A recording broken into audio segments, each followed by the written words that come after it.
გასულ კვირას ქართველმა მეზღვაურმა დავით ფანცულაიამ სამაშველო კატარღით 36 ადამიანი, მათ შორის 20 წლის ფეხმძიმე გოგო გადაარჩინა.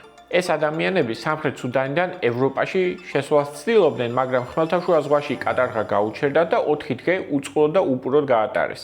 თუმცა ეს მგზავრები მხოლოდ მცირე ჯგუფია იმ მილიონობით ლტოლვილისა და მიგრანტისა, რომლებიც ყოველწლიურად ევროპაში შესვლასა თუ ჩაბარებას ცდილობენ.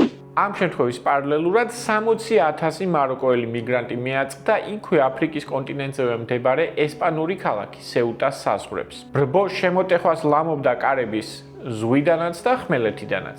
ესპანელებმა დაუპატიჟებელი სტუმრები მალევე უკან გააბრუნეს, თუმცა ქაოსს, ჭყლეტასა და არეულობას 70-მდე სიცოცხლე ემსხვერპლა. რისთვის გარსკეს სიცოცხლე მიგრანტებმა და აქვთ თუ არა მათ რაიმე უფლებები? დღეს მიგრანტებსა და ლტოლვილებზე გესაუბრებით. სანამ ვინმე კომენტარებში დაწერს სულ ერთია ყველანი უკან უნდა გააბრუნონო, მანამდე გეტყვით, რომ ერთი მცირე იურიდიული პრობლემა არსებობს. ყველა, ვინც საზღვარს კვეთს, ერთნაირი უფლებით არ სარგებლობს. უნარების ტესტის არ იყოს ყველა ლტოლვილი მიგრანტია, მაგრამ ყველა მიგრანტი ლტოლვილი არ არის. ლტოლვილს ქვეყნის დატოვება რასობრივი, რელიგიური, პოლიტიკური თუ სხვა სახის დევნის შიშის გამოუწევს. 1951 წლის ჟენევის კონვენცია იცავს ისეთ ლტოლვილებს, როგორიც არის მაგალითად ალბერტ აინშტაინი, რომელმაც ებრაული წარმოშობის გამო ნაცისტური გერმანია დატოვა, ან როგორიც იყო ანა ფრანკი, რომელიც 1933 წელს გაიქცა იმავე ქვეყანას ოჯახთან ერთად. ანუ ზოგჯერ ლტოლვილი არის ადამიანი, რომელიც მომავალში ნობელის პრემიას მიიღებს, ხოლო ზოგჯერ გოგონა, რომლის ღიურსაც მთელი მსოფლიო წაიკითხავს, ოღონდ მანამდე თავად ვიზის მოლოდინში მოკვდება. ეს კონვენცია ევროპული გამოცდილებიდან და სირცხვილიდან გამომდინარე არსებობს.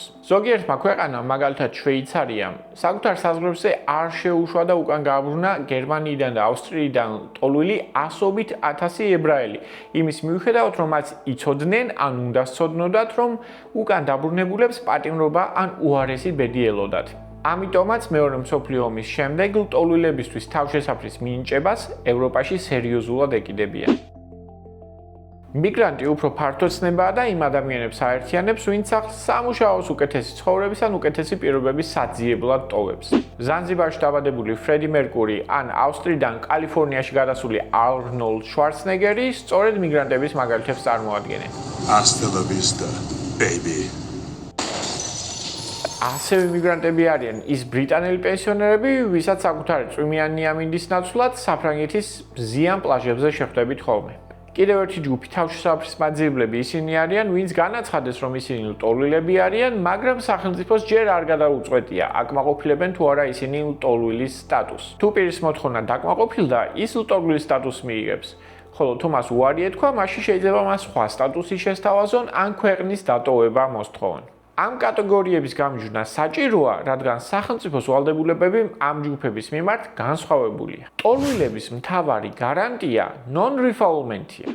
ანუ სახელმწიფოებს ეკრძალებათ მათი ისეთ ქვეყანაში დაბრუნება, სადაც შეიძლება სიცოცხლის ჯანმრთელობის ან სხვა მძიმე დევნის საფრთხე დაემუქროთ. ამიტომ თუ პირი საზღვარზე ლტოლვილად ვარდება, სახელმწიფოს არ შეუძლია თქვას ეს რა დაგემართაო და უკან გააბრუნოს. მიგრანტებს ლტოლვილების მსგავსი უფლებები არ გააჩნიათ. სახელმწიფო არ არის ვალდებული ეკონომიკური ან სხვა სახის მიგრანტები ქვეყანაში შეუშვას და მათ ვიზა ან ბინადრობის უფლება მისცეს. სახელმწიფოები თავად წყვეტენ, ვის შეუშვებენ ქვეყანაში, ვის მისცემენ ცხოვრების უფლებას და ვის საერთოდ გააძევებენ.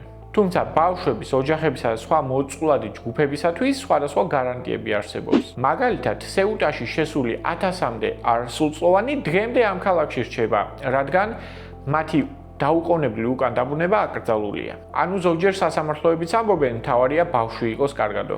მაგრამ მთავარი პრობლემა ის არის, რომ პოსტზე მდგარმა მესაზღვრემ არ იცის, ვინ არის, ვის უკეთესი სამსახური უნდა და ვინ ნამდვილად დევნას გაურბის. ამიტომ იწყება პროცედურები, რომლებიც რამდენიმე თვე, ზოგჯერ კი წლებიც კი იწელება ხოლმე. სანამ სახელმწიფო შეაფასებს ადამიანი იმსახურებს თუ არა ლტოლვილის სტატუსს, მისი საზღვრის უკანონო კვეთის გამო გაძევება დაუშვებელია. ამიტომ თანამედროვე მიგრაციული კრიზისების უმრავლესობა ორი ძირითადი პრინციპის ჯახის შედეგია. ერთმხარეს არის სახელმწიფოს სუვერენული უფლება აკონტროლოს საკუთარი საზღვრები, მეორე მხარეს კი ამავე სახელმწიფოს ვალდებულება დაიცვას ადამიანები, რომლებიც სიკვდილს, წამებას, დევნას ან სხვა მნიშვნელოვან საფრთხეს გაურბიან. გარდა ამისა, სამხრეთ ევროპული ქვეყნები, განსაკუთრებით კი საბერძნეთი, ესპანეთი და იტალია მიგრანტებისგან გაცილებით დიდ წნეხს იღებენ, რადგან წესების მიხედვით თავშესაფრის საკითხის განხილვა მიგრანტის პირველ მიმღებ ქვეყანას უწევს. ეს ცხელი კარტოფილის დიდი თამაშია,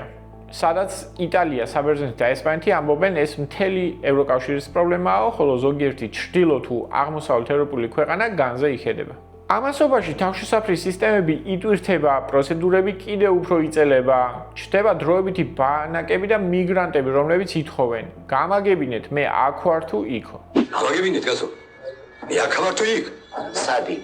ეს ყველაფერი ჰუმანიტარულ, ადმინისტრაციულ, ეკონომიკურ და ბოლოს პოლიტიკურ კრიზისს ქმნის, რომელიც საბოლოო ჯამში ერთი კითხვის გარშემო იყრის თავს. ლტოლულების შემთხვევაში პასუხი ნაწილობრივ ნათელია. თუ საერთაშორისო სამართალს აღიარებ, მაშინ ლტოლულების უკან არ გაბრუნებისა და დაცვის სახელმწიფო ვალდებულებაც აუცილებლად გაგაჩნია. ოღონდ კიდევ ერთხელ შეგახსენებთ, რომ ლტოლულები მუდმივად ნავში ჩაწოლილ, გათანგულ და დამშეულ ადამიანებად არ რჩებიან. ისტორია სხვას გვეუბნება.